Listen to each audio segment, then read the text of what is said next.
decision. We are trying to wake you up this morning. It is Monday. Are you feeling a little bit tired, maybe run down from the weekend, maybe in need of a cup of coffee or even a nap? Here to share ways to start your week off with an energy boost is clinical nutritionist Tara Coleman. Tara, as always, a great time to have you this morning to really get San Diegans to wake up. Let's talk real quickly about just the importance of breakfast. We want energy boosters, but the most important meal is breakfast. Mom always said it, and she was right. She was right. Even though our slump is typically in the afternoon, it's dictated by what we have in the morning.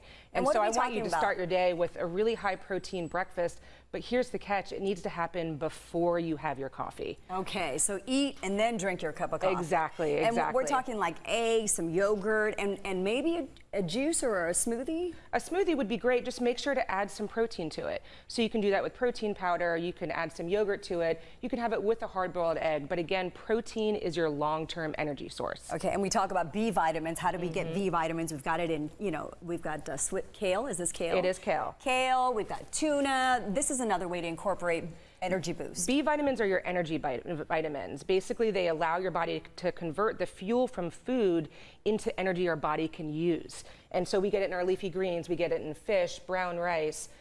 If you're really slumped, I would recommend supplementing though. Okay. So I would go with the B50 complex. That will give you a sustained energy throughout the day. Okay, I want to skip right over to coffee real quick before we get to the fruits and stuff. People talking about this new study, okay? Yes. Actually having a cup of coffee and then taking a nap. People are like, what are you talking about? I know, it sounds crazy, right? Well, the thing is it actually takes caffeine about 30 minutes to kick in. And that's our perfect amount of time for a power nap.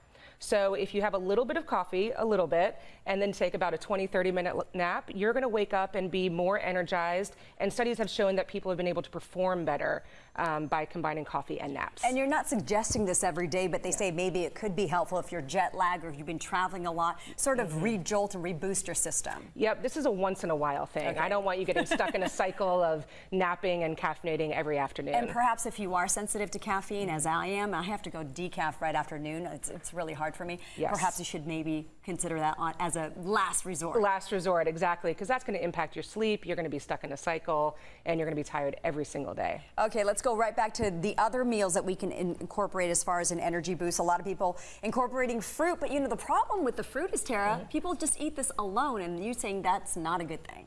Well, sugar is our short-term energy, which is fantastic. So that's why you crave it. That's why you want fruit. That's why you want chocolate. But it's going to basically give you a jolt of energy, and then you're going to crash. So what you need to do is combine it with protein. Combine it with some nuts or edamame or string cheese, just to make sure you're getting both short-term and long-term energy. Yeah, and it slows down the insulin level, so that's really good. Yeah, so incorporating, just reminding yourselves to eat protein every meal, breakfast, lunch, and dinner. You're saying about 10 to 15 grams. Good for breakfast, but later meals you want to eat a little more protein. Exactly. I like to see between 20 and 30 grams for your larger meals, 10 grams for your smaller meals. Okay, real quickly, just in case you have not gotten this clear, the coffee before the nap. Yes. You take like a 15 to 20 minute nap, but you don't want to have a whole lot of coffee. Just a little bit. I would have about half a cup of coffee. Okay. You don't want to. You might want to play with it. Yeah, exactly. And again, this is a once in a while thing. This is in case of emergency. You've had a rough night's sleep. Try it, but don't do it every single day. Okay. Tara Coleman, as always, thanks so much for being here.